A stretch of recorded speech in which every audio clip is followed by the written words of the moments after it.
Hello everyone, welcome to Aishwacharya vlogs. ನಾವು ಮನೇಲಿ ವರಮಹಾಲಕ್ಷ್ಮಿಗೆ ಅಂತ ರವೆ ಉಂಡೆನ ಮಾಡ್ಕೋತಿದ್ವಿ. ಸೊ ಅದ್ರದ್ದು ರೆಸಿಪಿನ ಶೇರ್ ಮಾಡಿದ್ರೆ ನಿಮಗೂ ಯೂಸ್ ಆಗುತ್ತೆ ಅಂದ್ಬಿಟ್ಟು ನಾನು ಈ ವಿಡಿಯೋ ಮಾಡ್ತಾ ಇದ್ದೀನಿ. ವರಮಹಾಲಕ್ಷ್ಮಿ ಹಬ್ಬಕ್ಕೆ ನೈವೇದ್ಯಕ್ಕೆ ಅಂತ ತುಂಬ ಹಲವಾರು ತಿಂಡಿಗಳನ್ನ ಮಾಡ್ಕೋತಾರೆ. ಆದರೆ ನನಗೆ ಈ ಇಯರ್ ಪಾಪು ಇರೋದ್ರಿಂದ ಜಾಸ್ತಿ ಏನು ಮಾಡ್ಕೊಳಕ್ಕಾಗಲ್ಲ. ಬರೀ ರವೆ ಉಂಡೆ ಮತ್ತು ಕಜ್ಜಿಕಾಯಿ ಅಷ್ಟು ಮಾತ್ರ ಮಾಡ್ಕೋತಿದ್ದೀನಿ. ನಾನಿಲ್ಲಿ ಒಂದು ಅರ್ಧದಷ್ಟು ಕೊಬ್ಬರಿನ ತುರ್ಕೊಂಡಿದ್ದೀನಿ. ತುರ್ಕೊಬಿಟ್ಟು ಅದನ್ನು ಒಂದು 2 ರೌಂಡಷ್ಟು ಗ್ರೈಂಡ್ ಮಾಡಿಕೊಂಡ್ರೆ ಸರಿ ಹೋಗುತ್ತೆ. ತುಂಬ ಸಣ್ಣಕ್ಕೆ ಗ್ರೈಂಡ್ ಮಾಡ್ಕೋಬಾರ್ದು. ರವೆ ಉಂಡೆಲಿ ಕೊಬ್ಬರಿ ಸ್ವಲ್ಪ ಬಾಯಕ್ಕೆ ಸಿಗೋ ಥರ ಗ್ರೈಂಡ್ ಮಾಡ್ಕೋಬೇಕು. ನಂದಿಲ್ಲಿ ಸ್ವಲ್ಪ ಜಾಸ್ತಿನೇ ಗ್ರೈಂಡ್ ಆಗಿಬಿಡ್ತು. ನೀವು ಇಷ್ಟೊಂದು ಮಾಡ್ಕೊಳಕ್ಕೆ ಹೋಗಬೇಡಿ, ಒಂದು 2 ರೌಂಡ್ ಹಾಕ್ಕೊಂಡ್ರೆ ಸಾಕು. ಕೊಬ್ಬರಿ ಗ್ರೈಂಡ್ ಮಾಡ್ಕೊಂಡಾದಮೇಲೆ ಒಂದು ಪ್ಯಾನ್ಗೆ 4 to 5 ಸ್ಪೂನಷ್ಟು ತುಪ್ಪ ಹಾಕ್ಕೋಬೇಕು. ತುಪ್ಪ ಜಾಸ್ತಿ ಹಾಕಿದಷ್ಟು ಚೆನ್ನಾಗಿರುತ್ತೆ. ತುಪ್ಪ ಸ್ವಲ್ಪ ಕಾದ್ಮೇಲೆ ಅದಕ್ಕೆ ದ್ರಾಕ್ಷಿ ಗೋಡಂಬಿನ ಹಾಕ್ಕೊಂಡು ಫ್ರೈ ಮಾಡ್ಕೋಬೇಕು. ನಿಮಗೆ ಇಷ್ಟ ಆದರೆ ಬಾದಾಮಿ ಮತ್ತು ಪಿಸ್ತನ ಸಣ್ಣಕ್ಕೆ ಕಟ್ ಮಾಡಿಕೊಂಡು ಫ್ರೈ ಮಾಡ್ಕೊಂಡು ಹಾಕ್ಕೊಂಡ್ರೂ ಚೆನ್ನಾಗಿರುತ್ತೆ.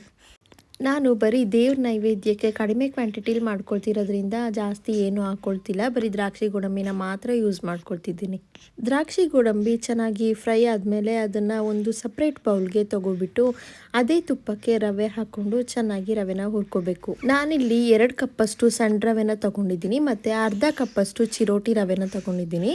ಚಿರೋಟಿ ರವೆನ ಯೂಸ್ ಮಾಡ್ಕೊಳ್ಳೋದ್ರಿಂದ ಉಂಡೆ ಕಟ್ಟೋಕ್ಕೆ ಅಂದರೆ ಲಾಸ್ಟಲ್ಲಿ ಫೈನಲ್ ಆಗಿ ರವೆ ಉಂಡೆನ ಕಟ್ಟೋಕ್ಕೆ ಚೆನ್ನಾಗಾಗುತ್ತೆ.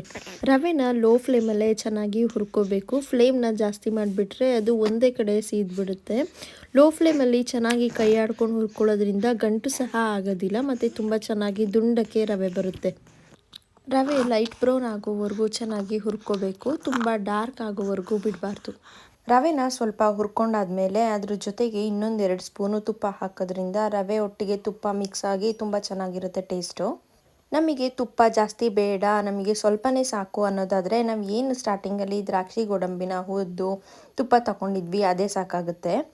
ಅಥವಾ ಯಾರಿಗೆ ತುಪ್ಪ ಅಂದರೆ ತುಂಬ ಇಷ್ಟ, ಆದರೂ ಫ್ಲೇವರ್ ತುಂಬ ಇಷ್ಟ ಆಗುತ್ತೆ ಅನ್ನೋರು ಇನ್ನೊಂದು ಸ್ವಲ್ಪ ಆ್ಯಡ್ ಮಾಡಿಕೊಂಡು ನೀವು ಮಾಡ್ಕೋಬೋದು. ರವೆನ ಚೆನ್ನಾಗಿ ಹುರಿದಾದ್ಮೇಲೆ ಅದು ಲೈಟ್ ಬ್ರೌನ್ ಕಲರ್ಗೆ ಈ ಥರ ಟರ್ನ್ ಆಗುತ್ತೆ. ಇಷ್ಟಾದಮೇಲೆ ಸ್ವಲ್ಪನೇ ಹಾಲನ್ನ ಹಾಕ್ಕೊಂಡು ಗಂಟಿಲ್ದಂತೆ ಮಿಕ್ಸ್ ಮಾಡ್ಕೋಬೇಕು. ಹಾಲನ್ನ ಬಿಸಿ ಮಾಡ್ಕೊಂಡು ಹಾಕ್ಕೊಂಡ್ರೂ ಆಗುತ್ತೆ, ಅಥವಾ ಏನಿಲ್ಲ ಅದು ಸ್ವಲ್ಪ ನಾರ್ಮಲ್ ಆಗಿದೆ ಅಂದರೆ ಆರೋಗಿದೆ ಅಂದ್ರೂ ನಡೆಯುತ್ತೆ. ಒಂದೇ ಸರಿ ಹಾಲನ್ನ ಹಾಕ್ಕೊಬಿಟ್ರೆ ಅಥವಾ ಮೆಷರ್ಮೆಂಟ್ ಎಷ್ಟು ತೊಗೊಂಡಿರ್ತೀವಿ ಅಷ್ಟು ಕಂಪ್ಲೀಟಾಗಿ ಹಾಕ್ಕೊಬಿಟ್ರೆ ರವೆ ಗಂಟಾಗಿಬಿಡುತ್ತೆ, ಚೆನ್ನಾಗಿ ಬರೋದಿಲ್ಲ. ಅದಕ್ಕೋಸ್ಕರ ಈ ಥರ ಸ್ವಲ್ಪನೇ ಹಾಕ್ಕೊಂಡು ನಮಗೆ ಕನ್ಸಿಸ್ಟೆನ್ಸಿ ಅಂದರೆ ಅದನ್ನು ರೌಂಡಾಗಿ ಉಂಡೆ ಕಟ್ಕೊಳ್ಳೋ ಕನ್ಸಿಸ್ಟೆನ್ಸಿ ಎಷ್ಟು ಬೇಕು ಅಷ್ಟು ಹಾಕ್ಕೊಂಡು ನಾವು ಹಾಲನ್ನ ಮಿಕ್ಸ್ ಮಾಡಿಕೊಂಡು ರವೆನ ಮಿಕ್ಸ್ ಮಾಡ್ಕೋಬೇಕು. ಸ್ಟವ್ ಮೇಲೆ ಲೋ ಫ್ಲೇಮಲ್ಲಿ ಇದ್ರೂ ಸಹ ನಾವು ಹಾಲು ಹಾಕ್ಕೊಂಡು ಮಿಕ್ಸ್ ಮಾಡ್ಕೊಳ್ಳೋ ಅಷ್ಟೊತ್ತಿಗೆ ರವೆ ಸೀದೋಗ್ಬಿಡುತ್ತೆ. ಅದಕ್ಕೋಸ್ಕರ ಸ್ಟವ್ ಆಫ್ ಮಾಡಿ ಈ ಥರ ಕೆಳಗೆನೆ ಇಟ್ಕೊಂಡು ಸ್ವಲ್ಪ ನಮ್ಗೆ ಎಷ್ಟು ಬೇಕು ಕನ್ಸಿಸ್ಟೆನ್ಸಿಗೆ ಹಾಕ್ಕೊಂಡು ಚೆನ್ನಾಗಿ ರವೆನ ಮಿಕ್ಸ್ ಮಾಡ್ಕೋಬೇಕು. ಸ್ಟಾರ್ಟಿಂಗಲ್ಲಿ ರವೆ ತುಂಬ ಬಿಸಿ ಇರೋದ್ರಿಂದ ನಮಗೆ ಕೈಯಲ್ಲಿ ಕಲಸೋಕ್ಕಾಗಲ್ಲ. ಆದ್ದರಿಂದ ನಾವು ಏನು ಅನ್ನದ ಕೈ ಇಟ್ಕೊಂಡಿರ್ತೀವಿ ಅದರಿಂದನೇ ಏನಾದರೂ ಸ್ವಲ್ಪ ಚಿಕ್ಕ ಲಂಪ್ಸ್ ಅಂದರೆ ಗಂಟು ಥರ ಆಗಿದ್ರೆ ಅದನ್ನೆಲ್ಲ ಸರಿಯಾಗಿ ಮಿಕ್ಸ್ ಮಾಡ್ಕೊಬಿಟ್ರೆ ಆಮೇಲೆ ನಾವು ಕೈಯಲ್ಲಿ ಕಲಸೋಕ್ಕೆ ಸರಿ ಹೋಗುತ್ತೆ.